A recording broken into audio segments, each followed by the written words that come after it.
service providers can't have a fast lane for people who pay, a slower lane for other people. That's what, and that is the architecture has led to all this innovation.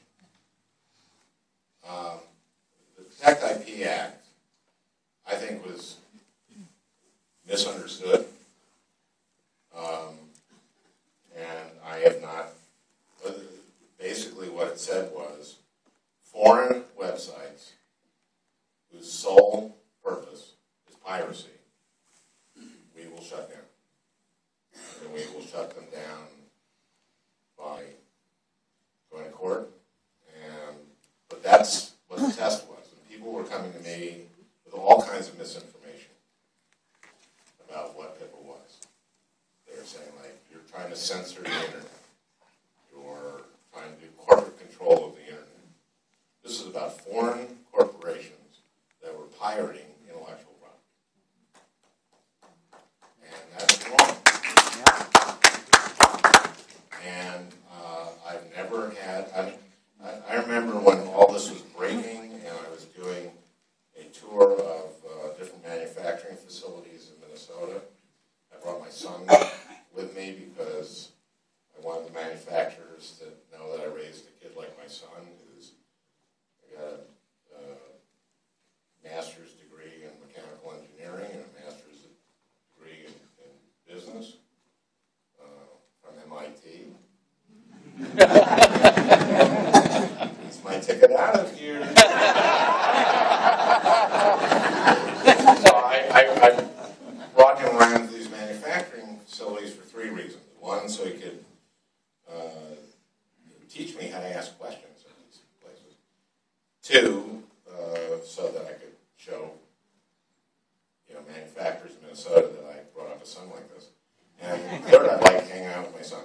So we're at a paper mill in Cloquet, Minnesota, near Duluth, and we put a press advisory out. I'm touring sappy, think of it, paper plant, and 3 cameras show up from all the different affiliates in Duluth. I'm going like, doesn't make sense, And then this is the day like the Google stuff was hitting or the Wikipedia stuff. And so I sent out, and these 3, and to be fair here, they were saying cameramen, they don't, electronic journalism these days is send out a cameraman, ask the question. So, but I was getting questions on SOFR PIPA.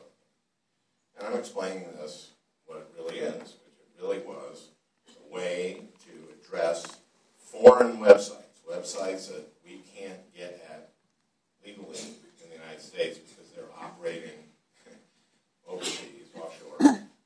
A way of having search engines not,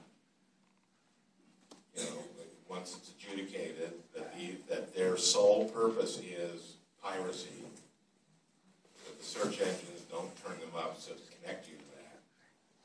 And this is all kinds of intellectual property. It's software, it's shoes, it's movies, it's music. And this is a big problem. That's a big problem for this town.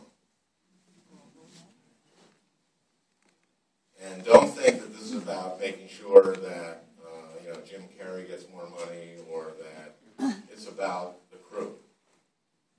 It's about the business model for a movie. And these people overseas are stealing.